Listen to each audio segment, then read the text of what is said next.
ایک اور اہم خبر سے آپ کو آگاہ کریں گے۔ لاہور ہائی کورٹ میں خواجہ آصف کی ضمانت پر رہائی کی درخواست کا تحریری فیصلہ جاری ہو گیا ہے۔ جسٹس عالیہ نیلم اور جسٹس شہباز رضوی نے 18 صفحات کا تحریری فیصلہ جاری کیا ہے۔ تفصیلات حاصل کرتے ہیں، منیر باجوہ ہمارے ساتھ ہیں۔ منیر باجوہ، کیا فیصلہ دیا گیا ہے؟ جی بالکل، لاہور ہائی کورٹ کے 2 رکنی بینچ نے خواجہ آصف کو ضمانت پر رہا کرنے کا تحریری فیصلہ جاری کیا ہے، اور اس میں یہ قرار دیا گیا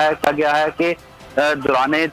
دلائل عدالت میں یہ انکشاف ہوا کہ تفتیشی کی رپورٹ کے مطابق ابھی خواجہ آصف کے خلاف آمدن سے زائد اخراجات کا ریفرنس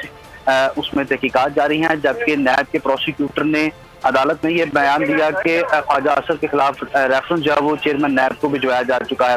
عدالت نے اس موقع پر یہ قرار دیا کہ خواجہ آصف کے خلاف لگائے گئے الزامات مزید تحقیق طلب ہیں، اور اس دوران خواجہ آصف کو عدالت نے یہ بھی کہا کہ ایمکو کمپنی کا نمائندہ پاکستان آنا جاتا تھا، لیکن تفتیشی افسر نے دبئی کے کمپنی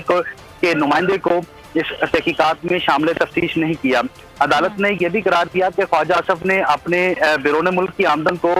ڈکلیئر کر رکھا ہے اپنی ریٹرن میں، جبکہ عدالت نے یہ بھی قرار دیا کہ یہ تسلیم شدہ حقیقت ہے کہ خواجہ آصف نے اپنے قومی خزانے کو کوئی نقصان نہیں پہنچایا، اور نیب کے تفتیشی افسر نے خواجہ آصف آپ نے آگاہ کیا، بہت شکریہ۔